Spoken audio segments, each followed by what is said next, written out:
ಅಹಿಂದ ವರ್ಗದವರಿಗೆ ಇವತ್ತಿರೋ ದೊಡ್ಡ ಒಂದು ವಿರೋಧ ಮಾಡೋ ದೊಡ್ಡ ಶಕ್ತಿ ಏನಪ್ಪ ಅಂತಂದ್ರೆ ಈ ಮನುವಾದಿಗಳ ಶಕ್ತಿ, ಕೋಮುವಾದಿಗಳ ಶಕ್ತಿ. ಯಾಕೆ ಅಂತಂತಂದ್ರೆ ಸಂವಿಧಾನ ಒಂದೇ ನಮ್ಗೆ ಸಮಾನತೆ ಮತ್ತೆ ಸ್ವಾಭಿಮಾನ ಹಕ್ಕುಗಳನ್ನ ಕೊಟ್ಟಿರುವಂಥದ್ದು. ಆ ಸಂವಿಧಾನ ಉಳಿಸ್ಕೊಳ್ಳಿಲ್ಲ ಅಂತಂತಂದ್ರೆ ನಾವು ಯಾವತ್ತೂ ಕೂಡ ಮತ್ತೆ ಸ್ವಾಭಿಮಾನದ ಬದುಕಕ್ಕೆ ಸಾಧ್ಯ ಆಗುದಿಲ್ಲ. ಸೊ ನಮ್ಮನ್ನ ನಾವು ರಕ್ಷಿಸ್ಕೋಬೇಕು ಅಂತಂದ್ರೆ ನಾವು ಮೊದಲು ಸಂವಿಧಾನ ರಕ್ಷಿಸ್ಕೋಬೇಕು. ಆದ್ರೆ ಈ ಸಂವಿಧಾನ ವಿರೋಧ ಮಾಡೋದು ಯಾರಪ್ಪ ಅಂತಂತಂದ್ರೆ ಅದು ಕೋಮುವಾದಿಗಳು ಮತ್ತೆ ಮನುವಾದಿಗಳು. ಅವ್ರಿಗೆ ಸಂವಿಧಾನ ಇಷ್ಟ ಇಲ್ಲ. ಅವ್ರಿಗೆ ಯಾಕೆ ಅಂತಂತಂದ್ರೆ ಅವ್ರು ಮೊದಲಿಂದನೂ ಏನು ಅಧಿಕಾರ ಅನುಭವಿಸ್ಕೊಂಡು ಬರ್ತಿದ್ರು ಈ ಮನುವಾದದ ಮೂಲಕ.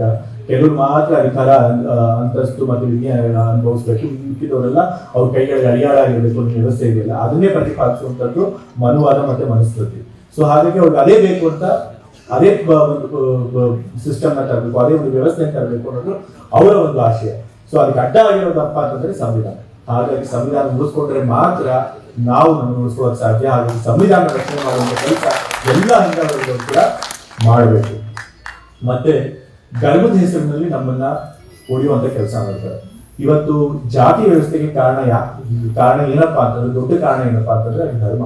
ಇವತ್ತು ಸಾವಿರಾರು ವರ್ಷಗಳಿಂದ ಜಾತಿ ವ್ಯವಸ್ಥೆ ಇದ್ರೂ ಕೂಡ ಅದನ್ನ ಹೋರಾಡೋದಕ್ಕೆ ಬುದ್ಧ, ಬಸವ, ಕನಕದಾಸ, ನಾರಾಯಣ ಗುರುಗಳು, ಇನ್ನು ಬೇಕಾದಷ್ಟು ಜನ ಸಮಾಜ ಸುಧಾರಕರು, ಅಂಬೇಡ್ಕರ್ ಅವರು ಎಲ್ಲ ಪ್ರಯತ್ನ ಪಟ್ಟರು ಕೂಡ ನಾವು ಇವತ್ತು ಇನ್ನೂ ಕೂಡ ಜಾತಿ ವ್ಯವಸ್ಥೆನ ಹೋಗ್ಸಕ್ಕೆ ಸಾಧ್ಯ ಆಗಿಲ್ಲ ಅಂತಂದ್ರೆ ಅದಕ್ಕೆ ಕಾರಣ ನಮ್ಮ ಧರ್ಮ, ನಮ್ಮ ಹಿಂದೂ ಧರ್ಮ ಜಾತಿ ವ್ಯವಸ್ಥೆಗೆ ತನ್ನ ಒಪ್ಪಿಗೆ ಮುದ್ರೆಯನ್ನು ಕೊಟ್ಬಿಟ್ಟಿದೆ. ನೀವು ಯಾವುದೇ ಒಂದು ಗ್ರಂಥಗಳನ್ನು ನೋಡಿ ಏನ್ ಹೇಳ್ತಾರೆ, ವರ್ಣ ವ್ಯವಸ್ಥೆ ದೇವ್ರು ಮಾಡಿದ್ರು ಅಂತ ಹೇಳ್ಬಿಡ್ತಾರೆ. ಚಾತುರ್ವರ್ಣ್ಯ ಮಯಾ ಸೃಷ್ಟಿ ಅಂತ ಭಗವದ್ಗೀತೆಲ್ಲೇ ಹೇಳ್ಬಿಟ್ಟಿದ್ದಾರೆ ದೇವ್ರ ಬಾಯಲ್ಲಿ.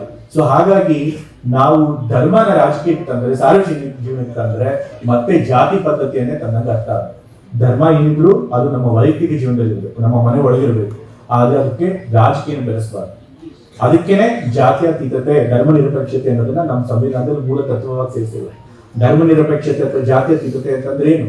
ಧರ್ಮ ಮತ್ತು ರಾಜಕೀಯ ಬೇರೆ ಬೇರೆ ಆಗಿರುವಂಥದ್ದು. ಸ್ಟೇಟ್ ಮತ್ತೆ ರಿಲಿಜನ್ ಶುಡ್ ಬಿ ಸಪರೇಟ್. ಯಾಕೆಂತಂದ್ರೆ ಎರಡು ಮಿಕ್ಸ್ ಆದ್ರೆ ಏನಾಗುತ್ತಪ್ಪ ಅಂತಂದ್ರೆ ಯಾವುದು ಒಂದು ಧರ್ಮದ ಮಾತ್ರ ಅಧಿಕಾರ ಹೆಚ್ಚಾಗೋಗ್ಬಿಡುತ್ತೆ.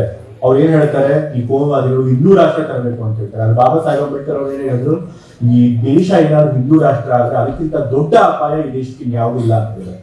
ಅದಕ್ಕಿಂತ ದೊಡ್ಡ ಮಾರಕ ಯಾವುದಿಲ್ಲ ಅಂತ ಹೇಳಿದ್ದಾರೆ. ಯಾಕೆ ಅಂತಂತಂದ್ರೆ ಹಿಂದೂ ರಾಷ್ಟ್ರ ಆಗೋಯ್ತು ಅಂತಂತಂದ್ರೆ ಈಗಾಗಲೇ ಹೇಳಿದ ಹಿಂದೂ ಧರ್ಮದ ಮೂಲ ಪರಿಕಲ್ಪನೆ ಜಾತಿ ವ್ಯವಸ್ಥೆ, ವರ್ಣ ವ್ಯವಸ್ಥೆ, ಅದೇ ಮತ್ತೆ ಆ ವ್ಯವಸ್ಥೆನೇ ಬಂದ್ಬಿಡುತ್ತೆ. ನಾವೆಲ್ಲರೂ ಮತ್ತೆ ಶೋಷಿತರಾಗಬೇಕಾಗುತ್ತೆ. ಮತ್ತೆ ಅಲ್ಪಸಂಖ್ಯಾತರಂತೂ ಹೇಳಂಗೆ ಇಲ್ಲ, ಅವ್ರು ಎರಡನೇ ದರ್ಜೆಗೆ ಪ್ರಜೆಗಳಾಗಿ ಬದುಕಬೇಕಾಗುತ್ತೆ. ಸೊ ಹಾಗಾಗಿ ಹಿಂದೂ ರಾಷ್ಟ್ರ ಆದ್ರೆ ಅದು ಶೋಷಣೆಯ ಒಂದು ವ್ಯವಸ್ಥೆನ ಮತ್ತೆ ವಾಪಸ್ ತಂದಂಗಾಗುತ್ತೆ. ಸೊ ಹಾಗಾಗಿ ಈ ಧರ್ಮ ಅನ್ನೋ ಅರ್ಥನ ಉಪಯೋಗಿಸ್ಕೊಂಡು ನಮ್ಮನ್ನ ಹೊಡಿಬೇಕು ಅಂತ ಕೆಲಸ ಮಾಡ್ತಾರಲ್ಲ ಕೋಮುವಾದಿಗಳು, ಅದ್ರ ವಿರುದ್ಧ ಕೂಡ ನಾವು ಹೋರಾಟ ಮಾಡಬೇಕಾಗಿದ್ದು ನಮ್ಮ ಒಂದು ಭೌತಿಕವಾದಂತಹ ಹೋರಾಟದ ಮುಖ್ಯ ಭಾಗ ಆಗಿದೆ. ಸೊ ಇದನ್ನೆಲ್ಲ ನಾವು ಮಾಡಿದ್ರೆ ಮಾತ್ರ ನಾವು ಸಂಘಟಿತರಾಗಿ ನಮ್ಮ ಅಧಿಕಾರಗಳನ್ನ ಪಡ್ಕೊಳ್ಳೋಕ್ಕಾಗುತ್ತೆ, ನಾವು ಹಕ್ಕುಗಳನ್ನು ಪಡ್ಕೊಳ್ಳೋಕ್ಕಾಗುತ್ತೆ, ನಮ್ಮೆಲ್ಲ ಸಮುದಾಯದವರನ್ನ ಮೇಲೆತ್ತಲಿಕ್ಕೆ ಸಾಧ್ಯ ಆಗುತ್ತೆ, ಉದ್ಧಾರ ಮಾಡೋದಕ್ಕೆ ಸಾಧ್ಯ ಆಗುತ್ತೆ. ಇಷ್ಟು ಕೆಲಸಗಳನ್ನ ನಮ್ಮ ಹಿಂದಾವರಿದವ್ರು ಮಾಡಬೇಕು ಅಂತ ಹೇಳಿ ನಾನು ಈ ಸಂದರ್ಭದಲ್ಲಿ ಹೇಳಕ್ಕೆ ಇಷ್ಟಪಡ್ತಾ ಇದ್ದೇನೆ. ನಾನು ಕೂಡ ಮಂತ್ರಿ ಆಗಿದ್ದೇನೆ. ಹೊಸದಾಗಿ ಈ ಒಂದು ಅಹಿಂದ ಅನ್ನೋ ಕಲ್ಪನೆ ಆಗಿಂದಲೂ ಬರ್ತಾ ಇದೆ. ಆದ್ರೆ ಯಾರು ಕೂಡ ಅದಕ್ಕೆ ಅಹಿಂದ ಅನ್ನೋ ಒಂದು ಪದ ಕೊಟ್ಟಿರಲಿಲ್ಲ. ಆದ್ರೆ ಅಹಿಂದ ಅನ್ನೋ ಒಂದು ಪದ ಕೊಟ್ಟು ಆದ್ರೆ ಅವರಲ್ಲಿ ವ್ಯವಸ್ಥಿತವಾಗಿ ಸಂಘಟನೆ ಮಾಡಿ ಅವರಿಗೆ ರಾಜಕೀಯ ಪ್ರಜ್ಞೆ ಬೆಳೆಸಿದ್ದು ದೇವರಾಜ ಅರಸರವರಂತಹ ನಮ್ಮ ಕರ್ನಾಟಕದಲ್ಲಿ ಅಂತಂತಂದ್ರೆ ಸಿದ್ದರಾಮಯ್ಯ ಅವರು, ನಮ್ಮ ತಂದೆಯವರು ಸಿದ್ದರಾಮಯ್ಯ ಅವರು, ಆಗ ಅವ್ರ ಜೊತೆ ಜನತಾದಳದಿಂದ ಉಚ್ಚಾಟನೆ ಆದಾಗ ಅವ್ರ ಜೊತೆ ಬಹಳಷ್ಟು ನಾಯಕರು JDS ನಿಂದ ಹೊರಗೆ ಬಂದರು. ಮಹಾದೇವಪ್ಪ ಇರ್ಬೋದು, ಸತೀಶ್ ಜಾರಕಿಹೊಳಿ ಇರ್ಬೋದು, ಇನ್ನು ಬೇಕಾದಷ್ಟು ನಾಯಕರು, ಬಹಳಷ್ಟು ಬುದ್ಧಿಜೀವಿಗಳು, ಇಂಟೆಲೆಕ್ಚುಯಲ್ಸ್, ಸಾಹಿತಿಗಳು, ಅದು ದೇವರು ಮಹಾದೇವ ಇರ್ಬೋದು, ಸಿದ್ದಲಿಂಗಯ್ಯ ಇರ್ಬೋದು, ಅವರೆಲ್ಲರೂ ಕೂಡ ಈ ಅಂಧ ಚಳವಳಿಗೆ ಅವರು ಬೆಂಬಲನ ಕೊಟ್ಟರು. ಸೊ ಹಾಗಾಗಿ ಈ ಶೋಷಿತ ವರ್ಗಗಳ ಹೋರಾಟಕ್ಕೆ ಒಂದು ಅಹಿಂದ ಅನ್ನೋ ಒಂದು ರೂಪುರೇಷೆ ಮತ್ತೆ ಆ ಒಂದು ಪದನ ಪರಿಕಲ್ಪನೆ ಕೊಟ್ಟಿದ್ದು ಸಿದ್ದರಾಮಯ್ಯ ಅವರು ಅಂತ ಹೇಳ್ಬೋದು. ನಂತರ ಅವರು ಆ ಹಿಂದನ ಹುಬ್ಬಳ್ಳಿನಲ್ಲಿ ಶುರು ಮಾಡಿದ್ರು. ಇಲ್ಲೂ ಕೂಡ ಬೀದರ್ನಲ್ಲೂ ಕೂಡ ಹಿಂದ ಸಮಾವೇಶ ಮಾಡಿದ್ರು ಅಂತ ಹೇಳಿದ್ರು. ಆಗ್ಲೂ ಕೂಡ ಅಮೃತರಾವ್ ಚಿಂಕೋಡಿ ಅವರು ಅದಕ್ಕೆ ನೇತೃತ್ವ ವಹಿಸ್ಕೊಂಡಿದ್ರು. ಅವ್ರ ನೇತೃತ್ವದಲ್ಲಿ ಆ ಸಮಾವೇಶ ಆಯ್ತು ಅಂತ ಹೇಳ್ತಿದ್ದಾರೆ. ಇವತ್ತು ಶೋಷಿತ ವರ್ಗದ ಒಕ್ಕೂಟ ಅವರ ನೇತೃತ್ವದಲ್ಲಿ ಮತ್ತೆ ಆಗ್ತದೆ, ಬಹಳ ಸಂತೋಷವಾದಂತ ವಿಚಾರ. ಸೊ ಹಾಗಾಗಿ ಬೀದರ್ನಲ್ಲೂ ಕೂಡ ಮಾಡಿದ್ರು, ರಾಜ್ಯಾದ್ಯಂತ ಮಾಡಿದ್ರು. ಅದಾದ್ಮೇಲೆ ಎಲ್ಲರೂ ಕೂಡ ನಮ್ಮ ವರ್ಗದ ಅಹಿಂದ, ಅಲ್ಪಸಂಖ್ಯಾತರು, ಹಿಂದುಳಿದ ವರ್ಗದವರು, ದಲಿತರು ಎಲ್ಲ ರಾಜಕೀಯ ಪ್ರಜ್ಞೆ ಮುಗಿಸಿ ನಾವೆಲ್ಲ ಕೂಡ ಒಗ್ಗಟ್ಟಾದ್ರೆ ನಾವು ರಾಜಕೀಯ ಅಧಿಕಾರನ ಪಡಿಬಹುದು ಅಂತ ತೋರಿಸ್ಕೊಟ್ಟಿದ್ದಂಥದ್ದು ಸಿದ್ದರಾಮಯ್ಯ ಅವರು. ಇವತ್ತು ಯಾತಕ್ಕೆ ನಾವೆಲ್ಲ ಒಂದಾಗಬೇಕು ಅನ್ನೋ ಪರಿಸ್ಥಿತಿ ಇದೆ ಅಂತ ಹೇಳಿ ಈಗಾಗಲೇ ಹೇಳಿದಾಗ ನಾವು ಶತಮಾನಗಳಲ್ಲಿ ಶೋಷಣೆಗೆ ಒಳಗಾಗ್ತಾ ಇದ್ವಿ. ಬಾಬಾ ಸಾಹೇಬ್ ಅಂಬೇಡ್ಕರ್ ಒಂದು ಮಾತು ಹೇಳಿದ್ದಾರೆ. ಅವ್ರು ಏನಪ್ಪ ಹೇಳಿದ್ದಾರೆ ಅಂತಂದ್ರೆ, political power is the key to social empowerment ಅಂತ ಹೇಳಿದ್ದಾರೆ. ರಾಜಕೀಯ ಶಕ್ತಿ ಇದೆ, ನಾವು ಸಾಮಾಜಿಕವಾಗಿ, ಶೈಕ್ಷಣಿಕವಾಗಿ, ಆರ್ಥಿಕವಾಗಿ ಮುಂದೆ ಬರೋದಕ್ಕೆ ಸಾಧ್ಯ ಇಲ್ಲ. ಇವತ್ತು ಮುಂದುವರೆದವರು ಯಾಕೆ ಅವ್ರು ಮುಂದುವರೆದಿದ್ದಾರೆ? ಯಾಕೆ ಅಂತಂದ್ರೆ ಅವ್ರು ಶತಮಾನದಿಂದ ಅಧಿಕಾರನ ಅವರೇ ಸಮಾಜದಲ್ಲಿ ಅನುಭವಿಸ್ಕೊಂಡು ಬರ್ತಾ ಇದ್ದಾರೆ. ಅದು ರಾಜಕಾಲದಲ್ಲಿ ಇರಬಹುದು, ಸ್ವಾತಂತ್ರ್ಯ ಬಂದಂತಹ ಪ್ರಜಾಪ್ರಭುತ್ವದಲ್ಲಿರ್ಬೋದು, ಯಾವಾಗಲೂ ಅಧಿಕಾರ ಅವ್ರ ಕೈ ಇರೋದ್ರಿಂದ ಅವರು ತಮ್ಮ ಸಮುದಾಯವನ್ನು ಅಭಿವೃದ್ಧಿ ಮಾಡಿಕೊಳ್ಳಿಸಕ್ಕೆ ಸಾಧ್ಯ ಆಗಿದೆ. ಇವತ್ತು ನೋಡಿ, ಸಮಾಜನ ನಿಯಂತ್ರಣ ಮಾಡುವಂತ ಆಯಕಟ್ಟಿನ ಅಧಿಕಾರಿಗಳ ಸ್ಥಳಗಳಲ್ಲಿ ಅದು ಕಾರ್ಯಾಂಗ ಇರಬಹುದು. ಕಾರ್ಯಾಂಗ ಅಂತಂದ್ರೆ ಎಕ್ಸಿಕ್ಯೂಟಿವ್ ಅದು ಯಾರು ಇರ್ತಾರೆ, ಆಫೀಸರ್ ಇರುತ್ತೆ. ಹೆಚ್ಚಿನ ಆಫೀಸರ್ಸ್ ಯಾರು ಇರ್ತಾರೆ? ಮುಂದುವರೆದವರು ಇರ್ತಾರೆ. ಅದೇ ರೀತಿ ನ್ಯಾಯಾಂಗದಲ್ಲಿ ನೋಡಿ, ಯಾರು ಜಡ್ಜ್ಗಳು ಇರ್ತಾರೆ, ಹೆಚ್ಚಾಗಿ ಮುಂದುವರೆದವರು ಇರ್ತಾರೆ. ಅದೇ ರೀತಿ ಮಾಧ್ಯಮ ಕೂಡ ಬಹಳ ಒಂದು ಮುಖ್ಯವಾದಂತಹ ಅಂಗ ಸಮಾಜದಲ್ಲಿ. ಯಾಕೆಂತಂದ್ರೆ ಅವ್ರು ಯಾವ ರೀತಿ ಬೇಕಾದ್ರೂ ಕತೆ ಕಟ್ತಾರೆ, ಯಾವ ರೀತಿ ಬೇಕಾದ್ರೂ ನರೇಟಿವ್ ಕಟ್ತಾರೆ. ಒಬ್ಬ ನಾಯಕನ ಪರವಾದಾದ್ರೂ ಅವರು ನರೇಟಿವ್ ಮಾಡಬಹುದು, ಅಥವಾ ನಾಯಕನ ಬೀಳ್ಸೋದಕ್ಕೆ ವಿರುದ್ಧ ಆದ್ರೂ ನರೇಟಿವ್ ಕಟ್ಟಬಹುದು. ಅಂತ ಮಾಧ್ಯಮದಲ್ಲಿ ಯಾರಿರ್ತಾರೆ ಹೆಚ್ಚಾಗಿ ಮುಂದುವರೆದಿರ್ತಾರೆ. ಇವತ್ತು ಮತ್ತೊಂದು ಸಮಾಜ ನಿಯಂತ್ರಣ ಮಾಡುವಂತ ಕ್ಷೇತ್ರ ಅಂತಂದ್ರೆ ವ್ಯಾಪಾರ, ವಹಿವಾಟು, ಬಿಸ್ನೆಸ್. ಅದರೊಳಗೆ ಇವತ್ತು ಭಾರತದಲ್ಲಿ ಟಾಪ್ 10 ಕೋಟ್ಯಾಧಿಪತಿಗಳನ್ನ ಅಥವಾ ಉದ್ಯಮಿಗಳನ್ನ ತೆಗೆದುಕೊಂಡು ಅದ್ರೊಳಗೆ ಯಾರು ಬರ್ತಾರೆ? ಆದ್ರೂ ಮುಂದುವರೆದಿರ್ತಾರೆ. ಆದ್ರೆ ನಾವ್ಯಾಕೆ ಇನ್ನೂ ಹಿಂದುಳಿದಿದ್ದೀವಿ ಅಂತಂದ್ರೆ, ಒಂದು ನಮ್ಗೆ ಇನ್ನೂ ಶಿಕ್ಷಣ ಅಥವಾ ಅಧಿಕಾರ ಇನ್ನೂ ಶಿಕ್ಷಣ ಅಥವಾ ಉದ್ಯೋಗ ಸರಿಯಾಗಿ ಅವ್ರ ಮಟ್ಟದ ಪ್ರಮಾಣದಲ್ಲಿ ಸಿಕ್ಕಿಲ್ಲ. ಅದಕ್ಕೆ ಕಾರಣ ಏನಪ್ಪಾ ಅಂತಂದ್ರೆ ರಾಜಕೀಯ ಶಕ್ತಿ ನಮಗೆ ಇನ್ನೂ ಸಿಕ್ಕಿಲ್ಲ. ಇವಾಗ ಕರ್ನಾಟಕದ ಇತಿಹಾಸ ತೆಗೆದುಕೊಂಡ್ರೆ ಇವತ್ತು 21 ಜನ ಮುಖ್ಯಮಂತ್ರಿಗಳಾಗಿದ್ದಾರೆ. 21 ಜನ ಮುಖ್ಯಮಂತ್ರಿಗಳು ಎಷ್ಟು ಜನ ಹಿಂದುಳಿದವರಿದ್ದವ್ರೆ? 4 ಜನ. ಅದ್ರೊಳಗೆ ಪೂರ್ಣಾವಧಿ ಅಧಿಕಾರನ ಮುಗಿಸಿದವರು ಅಂತಂತಂದ್ರೆ ದೇವರಾಜ ಅರಸರು, ಅದು ಬಿಟ್ಟರೆ ಸಿದ್ದರಾಮಯ್ಯ ಮಾತ್ರ. ಇನ್ನು ದಲಿತರು, ಮುಸಲ್ಮಾನರಿಗಂತೂ ಇದುವರೆಗೂ ಒಂದೇ ಒಂದು ಕೂಡ ಅವರಿಗೆ ಚಾನ್ಸ್ ಸಿಕ್ಕಿಲ್ಲ ಮುಖ್ಯಮಂತ್ರಿಗಳಾಗೋದಕ್ಕೆ. ಸೊ ಹಾಗಾಗಿ ನಾವು ರಾಜಕೀಯ ಶಕ್ತಿನ ಅಧಿಕಾರನ ಪಡ್ಕೊಳ್ಳದೆ ಹೋದ್ರೆ ನಾವು ಸಾಮಾಜಿಕವಾಗಿ, ಶೈಕ್ಷಣಿಕವಾಗಿ, ಆರ್ಥಿಕವಾಗಿ ಮುಂದೆ ಬರಲಿಕ್ಕೆ ಸಾಧ್ಯ ಆಗೋದಿಲ್ಲ.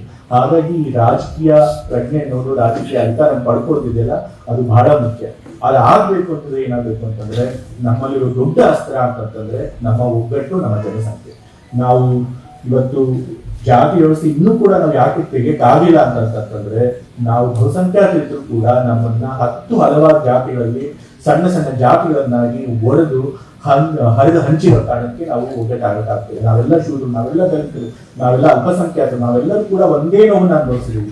ನಾವೆಲ್ಲರೂ ಕೂಡ ತುಳಿದುಕೊಳ್ಳೋದಾಗಿ, ಶೋಷಣೆಗೊಳಗಾಗಿದ್ವಿ. ಆದ್ರೂ ಕೂಡ ನಾವ್ಯಾರು ಕೂಡ ಒಂದಾಗಕ್ಕೆ ಸಾಧ್ಯ ಆಗ್ತಾ ಇಲ್ಲ. ಅದು ಆದ್ರೆ ಮಾತ್ರ ಅಂತಹ ಶಕ್ತಿಯನ್ನು ತಡೆಯಲಿಕ್ಕೆ ಬೇರೆ ಯಾರು ಸಾಧ್ಯ ಆಗಿಲ್ಲ. ತಂದೆಯವರು ಐದನೇ ವರ್ಗಗಳಿಗೋಸ್ಕರ 48 ವರ್ಷಗಳ ತಮ್ಮ ಇಡೀ ರಾಜಕೀಯ ಜೀವನದಲ್ಲೂ ಕೂಡ ಹೋರಾಟ ಮಾಡ್ಕೊಂಡು ಬಂದಿದ್ದಾರೆ. ಈ ವರ್ಗಗಳಿಗೋಸ್ಕರ ದನಿ ಎತ್ಕೊಂಡು ಬಂದಿದ್ದಾರೆ. ಈಗ ಅವರು ಮುಖ್ಯಮಂತ್ರಿ ಸ್ಥಾನ ಕೆಳಗಿದ ಮೇಲೆ ನಾನು ಚುನಾವಣಾ ರಾಜಕೀಯದಲ್ಲಿ ಇರೋದಿಲ್ಲ, ಅದು ಸತ್ಯ ರಾಜಕಾರಣದಲ್ಲಿ ಇರ್ತೀನಿ, ಈ ವರ್ಗಗಳ ದನಿಯ ಕೆಲಸ ಮಾಡ್ತೀನಿ ಅಂತ ಹೇಳಿದ್ದಾರೆ. ಆದ್ರೆ ಅವರು ಏನ್ ಸಂಘಟನೆ ಮಾಡಿಕೊಟ್ಟಿದ್ದಾರೆ, ಅವ್ರು ಏನ್ ನಮ್ಗೆ ಒಂದು ರಾಜಕೀಯ ಶಕ್ತಿ ಕೊಟ್ಟಿದ್ದಾರೆ, ಆ ರಾಜಕೀಯ ಜಾಗೃತಿ ಮೂಡಿಸಿದ್ದಾರೆ, ಅದು ಸಾಯಬಾರ್ದು. ಆ ರಾಜಕೀಯ ಶಕ್ತಿ ನಮ್ಗಿದೆ, ಅದನ್ನ ಇನ್ನೂ ಹೆಚ್ಚು ಬೆಳೆಸ್ಕೊಂಡು ಹೋಗ್ಬೇಕು. ನಾವು ಇನ್ನೂ ಹೆಚ್ಚು ಸಂಘಟಿತರಾಗಬೇಕು, ಇನ್ನೂ ಹೆಚ್ಚು ನಮ್ಮ ವರ್ಗಗಳಲ್ಲಿ ರಾಜಕೀಯ ಪ್ರಜ್ಞೆ ಬೆಳೆಸುವಂತ ಕೆಲಸ ಮಾಡಬೇಕು. ಆ ಕೆಲಸ ಮಾಡೋದಕ್ಕೆ ಎಲ್ಲ ಅಹಿಂದ ವರ್ಗದ ನಾಯಕರು ಕೈ ಜೋಡಿಸ್ಬೇಕು. ಬರೀ ನಾನು ಮಾತ್ರ ಅಲ್ಲ, ಎಲ್ಲರೂ ಅಹಿಂದ ವರ್ಗದ ನಾಯಕರಿದ್ದಾರೆ, ಅವರೆಲ್ಲರೂ ಕೈ ಜೋಡಿಸ್ಬೇಕು. ಅದು ಬರೀ MLAಗಳು, ಮಿನಿಸ್ಟ್ರಿಗಳು ಮಾತ್ರ ಅಲ್ಲ, ಎಲ್ಲೆಲ್ಲಿ ಯಾವ್ಯಾವ ಹಂತದಲ್ಲಿ ಸಣ್ಣ ಸಣ್ಣ ನಾಯಕರಿಂದ ಹಿಡಿದು ಗ್ರಾಮ ಪಂಚಾಯತ್ ಮಟ್ಟದಿಂದ ಹಿಡಿದು ರಾಜ್ಯ ಮಟ್ಟ ತನಕ ಎಲ್ಲಾ ಹಂತದಲ್ಲೂ ಅಹಿಂದ ವರ್ಗದ ನಾಯಕರು ಕೈ ಜೋಡಿಸ್ಬೇಕು. ಈ ಒಂದು ಸಂಘಟನೆ ಬಲಪಡಿಸುವಂತ ಕೆಲಸ ಮಾಡಬೇಕು. ಅವಾಗ ಮಾತ್ರ ನಮ್ಮ ಸಂಘಟನೆಗೆ ಜಯ ಸಿಗುತ್ತೆ, ಯಶಸ್ಸು ಸಿಗುತ್ತೆ, ಒಳ್ಳೆ ಭವಿಷ್ಯ ಸಿಗುವಂತ ಕೆಲಸ ಸಿಗುತ್ತೆ. ನಾನು ಸಚಿವನಾಗಿ ಈ ಎಲ್ಲಾ ಜಿಲ್ಲೆಗಳಲ್ಲೂ ಭೇಟಿ ಕೊಟ್ಟು ಅಹಿಂದ ಮುಖಂಡರನ್ನ ಭೇಟಿ ಮಾಡಿ ಸಂಘಟನೆ ಮಾಡಬೇಕು, ಅವ್ರಿಗೆ ಶಕ್ತಿ ತುಂಬಬೇಕು ಅನ್ನೋ ಕೆಲಸ ಅನ್ನೋ ಒಂದು ಆಶೆನ ಇಟ್ಕೊಂಡಿದ್ದೀನಿ, ಒಂದು ಸಂಕಲ್ಪ ಮಾಡ್ಕೊಂಡಿದ್ದೀನಿ. ಅದಕ್ಕೆ ನಿಮ್ಮಂತ ಎಲ್ಲ ನಾಯಕರುಗಳು ಈಗಾಗಲೇ ಕೈ ಜೋಡಿಸಿದ್ದೀರಿ. ಮುಂದೆ ಕೂಡ ನಿಮ್ಮ ಸಹಕಾರ ಬೆಂಬಲ ಇದೇ ರೀತಿ ಇರಲಿ, ನಿಮ್ಮ ಆಶೀರ್ವಾದ ಇದೇ ರೀತಿ ಇರಲಿ ಅಂತ ನಿಮ್ಮಲ್ಲಿ ನಾನು ಕಳಕಳಿಯಿಂದ ಕೇಳಿಕೊಂಡು ಮನವಿ ಮಾಡಿಕೊಂಡು ನನ್ನ 2 ಮಾತುಗಳನ್ನು